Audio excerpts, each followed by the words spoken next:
For your activity today, you're going to play concentration. Get into groups of 2 to 4 players. Place all the cards with the word facing down and mix them up.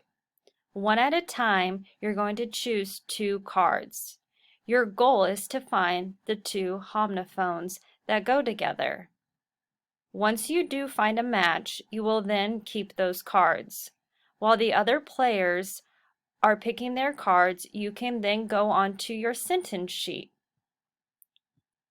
On your sentence sheet, you're going to write the pair that you found. For example, fair and fair. The first fair refers to the place that you go. A sentence that can be used in it is, I went to the county fair with my brother. The second fair refers to a fee you pay to go on to a bus or a taxi. An example of that is, I paid a fare before I rode the bus to the zoo. If you find a word that you're not sure, you may look it up in the dictionary, or if your teacher allows, you may use dictionary.com.